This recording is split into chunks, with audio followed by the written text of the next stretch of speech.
السلام عليكم ورحمة الله تعالى وبركاته.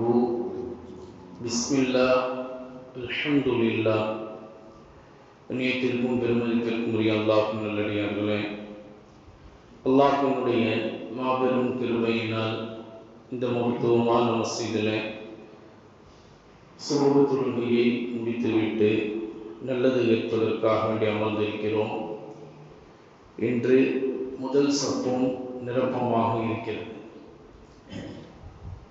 அல்லாஹ்வின் தூதர் ஸல்லல்லாஹு அலைஹி வஸல்லம் அவர்கள் தங்களினுடைய தோழர்களில் ஒருவரான ஹஜ்ரத் இம்ரான் இப்னு ஹுசைன் ரலியல்லாஹு தஆலா அன்ஹு அவர்கள்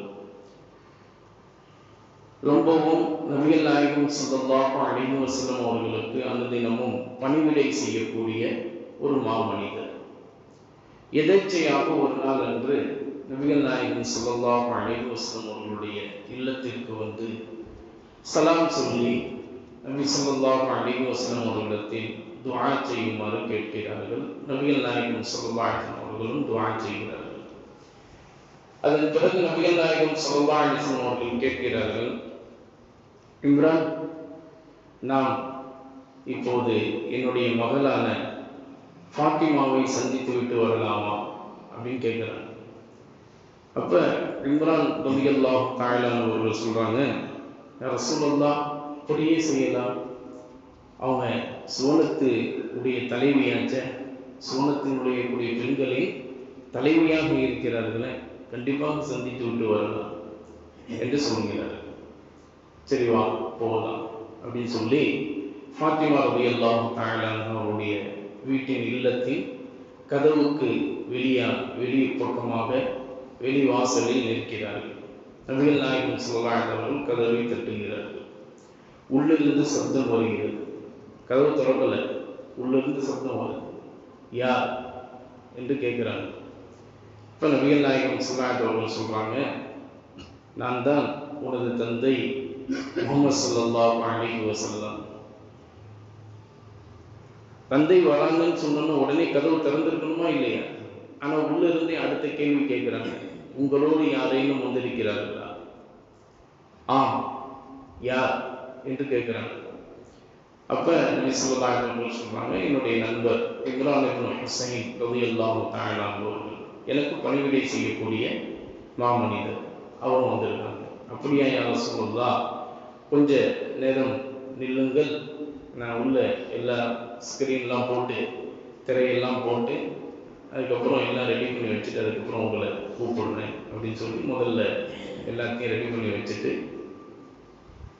கதவு திறந்து உடனே திரை மறைவுல போய் நின்று விட்டாங்க. நபி ஸல்லல்லாஹு அலைஹி வஸல்லம் அவர்கள் கதவுக்குள்ளே நுழையிறதுக்கு முன்னாடி சலாம் சொல்லிவிட்டு உள்ளே வரட்டுமா என்று கேட்குறாங்க. அதன் பிறகு உள்ளே செல்கிறார். இப்போ இங்கே நம்ம படிப்பினை பெறக்கூடிய ஒரு செய்தி என்னன்னு சொன்னால், தான் பெற்ற மகளாக இருந்தாலும் வீட்டிற்குள் செல்கிற போது சலாம் சொல்லிவிட்டு அனுமதி கேட்டுதான் சொல்ல வேண்டும். நான் பெற்ற புள்ள, எனக்கு என்ன இருக்குது அப்படின்னு போயிடக்கூடாது. நீங்க பெற்ற புள்ள தான், உங்களுக்கு எல்லா விதமான உரிமையும் இருக்குது தான்.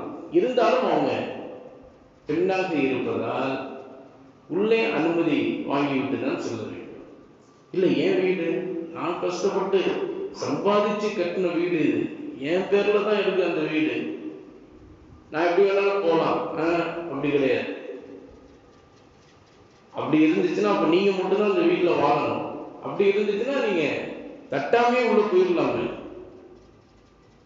ஏன் தட்டி விட்டு உள்ள போகணும்? பெண்கள் இருக்கிறார், அம்மாவாக இருக்கலாம், பெற்ற பிள்ளையாக இருக்கலாம், தான் மணந்த மனைவியாக இருக்கலாம், தன்னுடன் பிறந்த சகோதரிகளாக இருக்கலாம், தன்னுடைய மாமி, சாச்சி, யாராக இருக்கலாம். ஆக மட்டும் பெண்கள் உள்ளே இருக்கிறார், அனுமதி கேட்டுவிட்டு தான் செல்ல வேண்டும், யாராக இருந்தாலும் சரி. அப்படிங்கிற படிப்பினையை நபிகள் நாயகம் ஸல்லல்லாஹு அலைஹி வஸல்லம் இந்த இடத்தில் நமக்கு தெரிகிறார்கள். சரி, உள்ள போயிட்டாங்க. உள்ள போனோடனே நபி ஸல்லல்லாஹு அலைஹி வஸல்லம் அவர்கள் தன்னுடைய மகள்கிட்ட கேட்குறாங்க, சாப்பிடுவதற்கு ஏதாவது உண்டா அப்படின்னு கேட்குறாங்க. இப்போ மகள் சொல்றாங்க, யா ரசூலல்லாஹ், கடந்த ஒரு நாளாக எந்த உணவையும் என்னுடைய வயிறு உண்டதில்லை அப்படின்னு சொல்றாங்க. அப்போ வறுமை இருக்கு அப்படின்றாங்க. கடந்த ஒரு நாளா இப்போ நபி ஸல்லல்லாஹு அலைஹி அவர்கள் சொல்றாங்க, நீயாவது ஒரு நாள், கடந்த 3 நாட்களாக என் நாவு எந்த உணவையும் சுவைத்ததில்லை என்று சொல்றாங்க நபி ஸல்லல்லாஹு அலைஹி வஸல்லம். யாருங்க அவங்க? ஈருலக தலைவர் இல்லையா? நம்முடைய உயிரினும் மேலான உத்தம திருநபி ஸல்லல்லாஹு அலைஹி வஸல்லம் எப்படி வாழ்ந்திருக்கிறார்கள் பார்த்தீங்களா?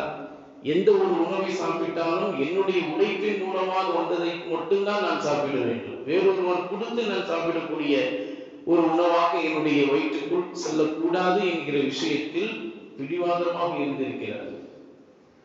இதான் நபி ஸல்லல்லாஹு அலைஹி அவர்கள் நமக்கு கொடுக்கக்கூடிய மிகப்பெரிய ஒரு படிப்பினை.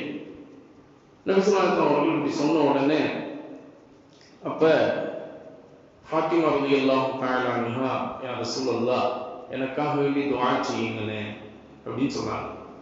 அப்ப நபி ஸல்லல்லாஹு அலைஹி அவர்கள் சொல்றாங்க, ஃபாத்திமா, நான் உனக்கு ஒரு துஆ சொல்லி தருகிறேன்.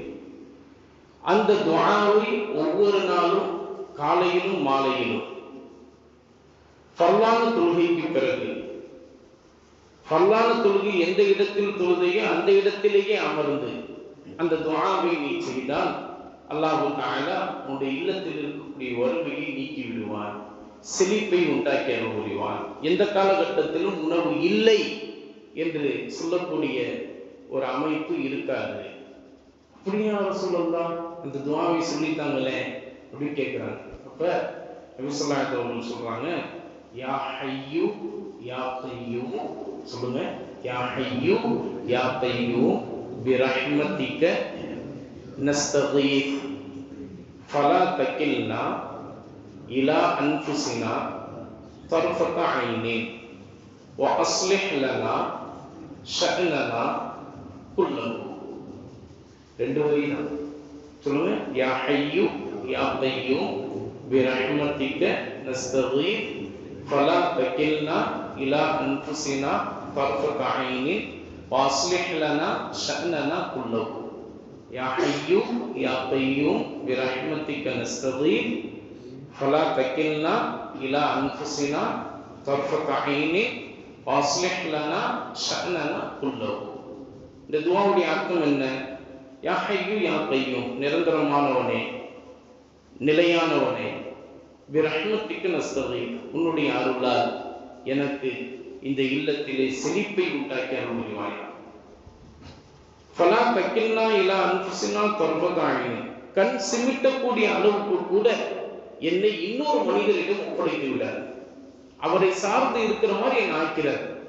கண் சிமிட்டக்கூடிய அளவுக்கு கூட, அந்த நேரத்துக்கு கூட நான் உன்னிடத்தில் தான் என்னுடைய தேவை சொல்லணுமே தவிர வேறொரு நபரிடத்துல சொல்லி அவர் மூலமாக எனக்கு அந்த தேவை நிறைவேற்ற மாதிரி அந்த விஷயத்தை என்னை சாட்டி விடாது. வாஸ்லிஹ் லனா ஷஅனனா குல்லஹு, எனக்கு எல்லா விதமான ஹாஜத்துகளையும் நீதான் சீராக்கி சரியாக்கி வைப்பாயாக அப்படிங்கிற அர்த்தத்துல நபி ஸல்லல்லாஹு அலைஹி அவர்கள் இந்த துஆவை சொல்லித்தாங்க. இன்ஷாஅல்லாஹ் நாமும் செய்யலாமா? அந்த துஆவை செஞ்சாங்க. அதுக்கு பிறகு அந்த ஃபாத்திமா ரலியல்லாஹு தஆலா அன்ஹா கேட்குறாங்க, தந்தை அவர்களே, யா ரசூலல்லாஹ், நாளை மறுமையில சூனத்தில் நுழையக்கூடிய பெண்களுக்கெல்லாம் நான் தானே தலைவி அப்படின்னு கேட்கிறாங்க. உனக்கு ஒரு சுப செய்தியுமா? நீதான் தலைவி. அதே மாதிரி ஃபிரௌனுடைய மனைவியான ஆசியா, அன்னை ஆசியா அம்மையாரும் சொர்க்கத்தில் நுழையக்கூடிய பெண்களுக்கு தலைவியாக இருக்கிறார்கள். அதுபோல நபி ஈசா அலைஹிஸ்ஸலாத்து வஸ்ஸலாம் அவர்களுடைய அம்மா ஹதரத் மரியம் அலைஹிஸ்ஸலாத்து வஸ்ஸலாம் அவங்களும் வந்து சூனத்தில் நுழையக்கூடிய பெண்களுக்கு தலைவியாக இருக்கிறாங்க. அப்படியே அவர் சொல்லலாம், தலைவின்னு சொன்னா ஒரு ஆள் தானே இருக்கணும், அது கீழே இருக்கணும், எல்லாருமே அவங்களுக்கு கீழே இருக்கக்கூடிய பெண்களாக தானே இருக்கணும். நீங்க என்ன 3 தலைவி ஆக்கிறீங்க? இப்போ ஒரு நிர்வாகத்துல வந்து ஒரு தலைவர் தான் இருக்கணும், 3 தலைவர் இருந்தா சரி வராது இல்லையா அப்படின்னு கேட்கிறாங்க. அப்ப நபி ஸல்லல்லாஹு அலைஹி அவர்கள் சொல்றாங்க, மரியம் அலைஹிஸ்ஸலாத்து வஸ்ஸலாம் அவர்கள் எந்த காலத்தில் வாழ்ந்தார்களோ அந்த காலத்தில் உள்ள பெண்களுக்கு அவர்கள் தலைவி. அன்னை ஆசியா அம்மையார் வந்து எந்த காலத்தில் வாழ்ந்தார்களோ அந்த காலத்தில் பிறந்து வளர்ந்து வாழ்ந்த அந்த பெண்களுக்கு அவர்கள் தலைவி. நம்முடைய உம்மத்தில் உம்மத்தை முஹம்மதியாவுல எந்தெந்த பெண்கள் எல்லாம் பிறந்து வாழ்கிறார்களோ அவர்கள் எல்லோருக்கும் நீதான் தலைவி என்று சொன்னாங்க நபி ஸல்லல்லாஹு அலைஹி வஸல்லம். அப்ப இந்த துஆவின் மூலமாக யா ரசூலல்லாஹ் என்னுடைய வாழ்க்கையில செழிப்பு கிடைக்கும் என்று நீங்கள் சொல்லிவிட்டீர்கள், கட்டாயம் அல்லாஹ் தஆலா அதை ஏற்றுக்கொள்வான் என்று சொல்லி அவங்க ஓதுறாங்க. வரலாற்று ஏடுகளிலே பதிவு செய்யப்பட்டிருக்கிறது. இஹ்யா உலூமுத்தீன் என்கின்ற அந்த கிதாபிலே பதிவு செய்யப்படுகிறது. ஃபாத்திமா ரலியல்லாஹு தஆலா அவர்கள் சொல்றாங்க, எந்த நொடியில் நான் இந்த துஆவை செய்ய ஆரம்பித்தேனோ அந்த நொடியிலிருந்து என்னுடைய வாழ்வின் இறுதி வரை என்னுடைய வீட்டிலே வறுமை இல்லவே இல்லை. எந்த நேரத்திலும் உணவு ஏதாவது ஒன்று கட்டாயமாக இருக்கும். அந்த அளவிற்கு இந்த துஆ அல்லாஹ்விடத்திலிருந்து எனக்கு அப்படிப்பட்ட ஒரு செழிப்பை உண்டாக்கி கொடுத்தது என்று ஃபாத்திமா ரலியல்லாஹு தஆலா அவர்கள் சொன்னதாக வரலாற்று ஏடுகளில் பதிவு செய்யப்பட்டிருக்கிறது. எனவே இது போன்ற துஆவை நம்முடைய வாழ்நாள் முழுவதிலும் ஓதி அமல் செய்யக்கூடிய தௌஃபீக்கை அல்லாஹ் நம் அனைவருக்கும் தந்தருள்வானாக.